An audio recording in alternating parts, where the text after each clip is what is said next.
India രാജ്യത്തിലെ മുഴുവൻ ജനങ്ങൾക്കും ഉടുതുണിക്ക് മറുതുണി ഉണ്ടാവുന്നത് വരെ ഞാൻ ഇനി ഒറ്റ വസ്ത്രം മാത്രമേ ധരിക്കൂ. ഗാന്ധിജിയുടെ ഫോട്ടോ കണ്ടിട്ടില്ലേ നിങ്ങൾ?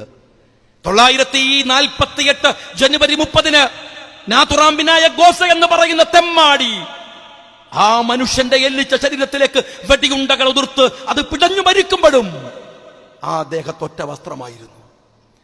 എൻ്റെ ഓഫീസിൽ എൻ്റെ തലയുടെ പിറകില് ഗാന്ധിജിയുടെ ഫോട്ടോ കണ്ടിട്ട് അവിടെ വന്നൊരു കുട്ടി എന്നോട് ചോദിച്ചു, വാപ്പ ഉംറക്ക് പോയതാണോ എന്ന് ചോദിച്ചു. അങ്ങനെയാണല്ലോ ഗാന്ധിജിയെ കണ്ടാൽ ഒറ്റ വസ്ത്രം മാത്രം ധരിച്ചു. അതിൻ്റെ ചരിത്രം ഇതാണ്. ഒരു സ്ത്രീയോടല്ല, ഒരു രാജ്യത്തിന്റെ കടപ്പാടിൽ നിന്നാണ് തന്റെ മേൽവസ്ത്രം അഴിച്ചെറിഞ്ഞത് ബാപ്പുജി. 1948 അവിടെയാണ് അങ്ങ് ഡൽഹിയിൽ ഒരു കഞ്ഞി വിളമ്പൽ പരിപാടി നടക്കുകയാണ്. ആരാ ഉദ്ഘാടനം ചെയ്യുന്ന കാര്യങ്ങള്? ആകാശം മുട്ടെ ഉയർന്നു നിൽക്കുന്ന വ്യക്തിപ്രഭാവത്തിന്റെ ഉടമ പണ്ഡിറ്റ് ജവഹർലാൽ നെഹ്റു. കഞ്ഞി ഉദ്ഘാടനം ചെയ്യാൻ ഇപ്പൊ എന്നെയൊക്കെ വിളിച്ചാൽ, MLA നിങ്ങൾക്ക് വിളിച്ചാൽ ഞാൻ കൊന്നാ പോവില്ല. പഞ്ചായത്ത് മെമ്പറെ വിളിച്ചു പറയും, പഞ്ചായത്ത് മെമ്പറെ കിട്ടൂല കഞ്ഞി വിളമ്പാൻ. നമ്മളിപ്പോ സുഭിക്ഷതയുടെ നാട്ടിലല്ലേ ജീവിക്കണത്, എന്ത് കഞ്ഞി അല്ലേ?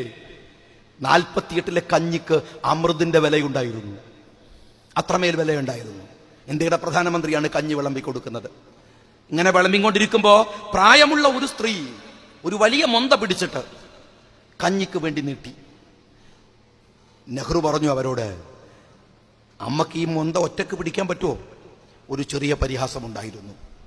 അവരാ മൊന്ത പിറകോട്ട് വലിച്ചു.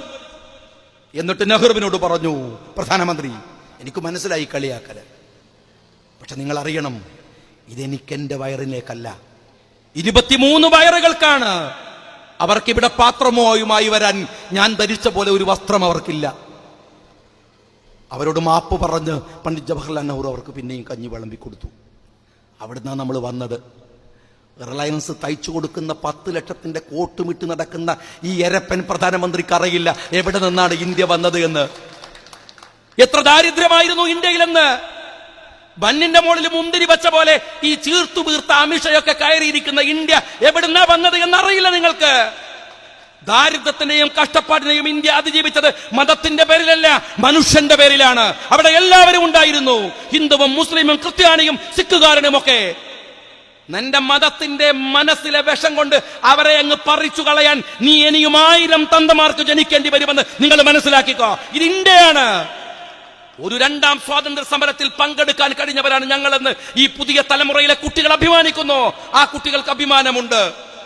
ഇന്ത്യയെ തിരിച്ചു പിടിക്കാനുള്ള സമരമാണിത്. ഒറ്റുകാർ വരുമ്പോൾ ജാഗ്രതയായിരിക്കുക, ജാഗ്രവത്തായി നിൽക്കുക, അവർക്കെതിരെ പൊരുതാനുള്ള കരുത്തായി മനസ്സിൽ സൂക്ഷിക്കുക. സമരങ്ങൾ അവസാനിച്ച് വീട്ടിൽ പോയാലും നെഞ്ചിൻ കൂട്ടിലെ രാഷ്ട്രീയത്തിന്റെ നെരിപ്പോട് കെടുത്താതെ ഇരിക്കുക. അതാണ് ഇതിന്റെ പരിഹാരമെന്ന് ഞാൻ വിചാരിക്കുന്നു. ജയ് ഹിന്ദ്.